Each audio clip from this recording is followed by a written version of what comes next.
let's just talk about you and your choice to become a physician. What drew you to medicine to begin with? I was a math major in college, and during my junior year summer, I had a National Science Foundation project to study topology, and my math advisor was a wonderful man, and he had developed angina. And we talked about cardiac monitoring and electrocardio. I didn't know much about this, but the spatial relationships between depolarization, polarization, neural functions, and I thought I'd get, that sounded, this is maybe July of my junior year, this is really pretty interesting stuff. And so he said, well, why don't you go out to the University of St. Louis and take a look at one of their biomedical engineering programs. And I went out, he sent me out, and I came back and said, you know, I think maybe you need to be a physician in order to get into this. And so then I started looking at medical school, medical requirements. And I hadn't met many of them. I had chemistry, I had physics, math, I had lots of government courses. Unfortunately, in my college, the freshman biology course covered the waterfront, and the freshman chemistry course was a half a year of organic and a half a year of inorganic and a half a year of organic. And if I'd scrambled together, I would have been missing the second half of a year of organic chemistry by the time I graduated. And I was very fortunate to be able to get that done and to find a place where I could take the course and also go to medical school. And so I graduated from Bowdoin College. I went to Dartmouth Medical School when it was a 2-year program. Graduated from college, went home, worked with my grandfather, who was a carpenter, pouring cement for a month. Went to Dartmouth, took the second half of an organic chemistry course, stopped that, and the next day started medical school. And so it was an agglomeration of sort of a backdoor entry for that. And then I got very interested in primary care, and I did a pediatric residency and had a pediatric practice. And in that pediatric practice, over a couple of years, I had many ICU admissions, and this was in a rural area of southern New Hampshire. And I thought about intensive care. And so the way to intensive care at that point in my career was through anesthesia, and I loved my anesthesia rotations at the Peter Bent Brigham Hospital. So I called the chairman, Dr. Van Dam, and said, I think I'd like to do an anesthesia residency. Do you ever take anyone who is in current practice? And he said, I remember you. When do you want to start? That was great. And so, how long were you in pediatric practice? Several years. And was it a solo? Were you with someone No, I else? worked with. I joined a person who had been in town for a number of years. Yep. Wow. So what sorts of things would you see on a given day in your pediatric practice? Oh my goodness. In the course of a couple of years, I had 2 sudden infant deaths, a child we were convinced was murdered, and Rye syndrome. I did an exchange transfusion by myself in this 25-bed hospital in the middle of a blinding snowstorm around New Year's with an LPN and a baby that was born with hydrops.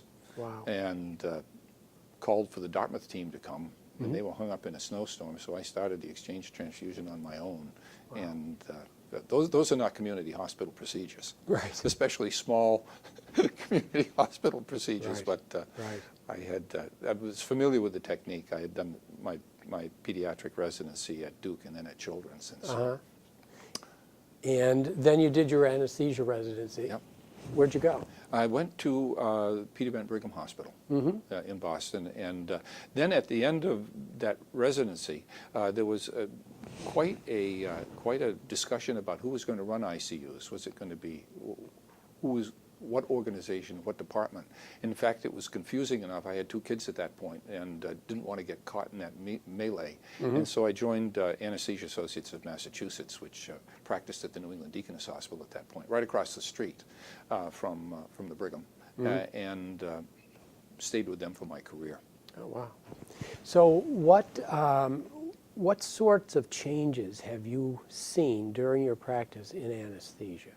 Oh, like I think probably every area of medicine, things change dramatically every 4 to 6 years.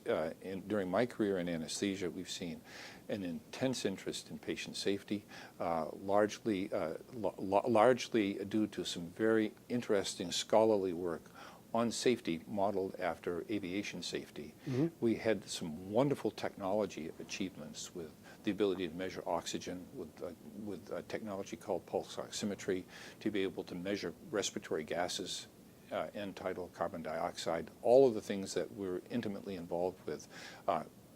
Much better monitoring techniques, better medications, and newer equipment, especially equipment that helps with technological difficulties with airways, such as bronchoscopes and video bronchoscopes, and much better education programs as well, continuing medical education programs, things. So that the situation in anesthesia and in intensive care is no different than anywhere else. It's very fluid. I would expect that over the course of 3 or 4 years, 40% of the basic knowledge has changed, Sure. Techniques have changed, and definitely treatments have changed. So when you started, you didn't have pulse oximeters. You didn't have end-tidal CO2. You didn't have a lot of that monitoring equipment. We had manual blood pressure cuffs Right. and EKG machines. Right. That was it. And that was it. Mm-hmm. And so the safety of anesthesia has improved quite a bit. Dramatically improved. The risk profile of an anesthesiologist is now below that of a primary care physician. From a point of view of malpractice From the point insurance? of medical liability, Yeah. and any of the measures that you take a look at. Mm-hmm. Quality, we spent lots of time looking at quality, improving quality. Anesthesiologists have been on every national committee for patient safety at risk management because of the interest and the ability to study and want to study data, Mm-hmm. data gathering, and for conclusions about these issues. Mm-hmm. And the types of medications have evolved as well? Very much so. We have many more intravenous agents.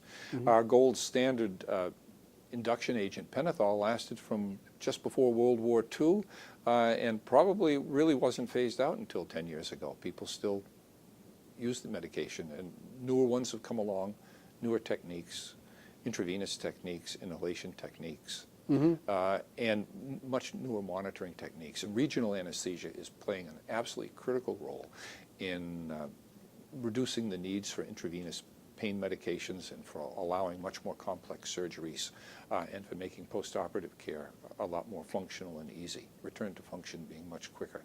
Totally different pictures, and in fact, in many organizations, the anesthesiologists are managing the perioperative environment of the patient from the time a case may get booked until they go home. There's an anesthesiologist involved in either preoperative evaluation, intraoperative care, and then postoperative management Mm-hmm. as well. Mm-hmm. It's a very integrated system. And anesthesia has become more involved with the practice of obstetrics. Oh, And, very much so. Very much so. There was a time when epidural anesthesia was unusual, That's right. and now the vast majority of deliveries involve an epidural anesthetic. That's right. And also involved in teaching, Mm-hmm. teaching resuscitation with pediatricians, newborn delivery units. I spent probably a third of my time as a pediatric resident in a delivery room setting. Mm-hmm. Room setting. Still the same now. Mm-hmm. The ability to offer much more technology and much more basic sciences has been overwhelming, interesting, and has definitely improved both maternal and child care in those areas. Mm-hmm. We're seeing, as you would well know, with an obstetrical background, we're seeing mothers that are much older at the time of delivery, with complex medical problems, especially with multiple births, and we've all risen to the occasion, Mm-hmm. and very important. Those are good examples of how any of our medical fields are anything but static. Mm-hmm. And when you think of the challenges our physicians face today in primary care specialties, we have a group of patients with substance use disorders, multifaceted care, behavioral health, medication, routine medical care. Much of this can be coordinated through a primary care office, especially with telemedicine. So we're seeing all of these new modalities. I think over the next few years we'll see these branch out into areas where it'll be very important that there really will be a one-stop shopping center for people that need to go in a hospital for procedure and for people in the outside who go to their primary care practices to be taken care of. And they'll involve all of the specialists that are needed, and there may be a significant amount of this done remotely, which can only be good. The simulators will help, and the patients will be their own simulators. And with regard to work hours, how has that changed from the time you started in anesthesia to more current? An anesthesiologist today in my practice begins by 6:30 in the morning. I've already seen a patient. And the day ends depending upon whether it's a physician's office, a small outpatient surgery center, or hospital. Sometimes it can be 12 or 14 hours long. If it's a surgery center, it's when the last patient leaves. If it's a physician's office, it's when the last patient leaves. And if it's an academic medical center, there's probably more of a shift-like arrangement where there's nighttime coverage and daytime work. I would guess that my work week probably decreased from 60 or 70 hours a week to more like 50 to 55. But I know very few full-time anesthesiologists that would work a, quote, 40-hour work week. And we know that for a fact in countries like Norway, Sweden, where people are limited by the number of hours a day they can work. It takes 2.5 people to fill a 24-hour position. And most of the anesthesiologists in some of these countries, and a large number of them, work their mandated hours in 6 months or 7 months of the year. So they can only work in that particular job setting for 6 or 7 months of the year, and then sort of like firemen, have another job for the rest of the time. What about continuous work? How do you handle that? What is a typical night on call or whatever? How are those extended hours handled in your practice? It depends on, I think it would depend on the extent of the utilization expected. If we're a small community hospital with not a lot of nighttime work expected, it might be a person who comes in and is on call for that working day and at night. If it's an academic medical center, such as Boston Medical Center, there will be a shift of people that come in at 3 or 4 in the afternoon to take care of the afternoon and nighttime work, with backup available as needed. And as we have this conversation, there's a controversy about the effect of prolonged work hours on the safety. Yes, and it's been interesting to watch some of that literature develop. Apparently, it's not anywhere near as common a problem as it was first feared. The literature that I've read, and I'm not up on it, suggests where surgeons, it was looked at an on-call surgeon being able to maintain, after a night on call, the next day's regularly scheduled events. In other words, not taking into account the fact of nighttime. And it turns out there was no measurable effect, regardless of the busyness. And it was a very well-designed study.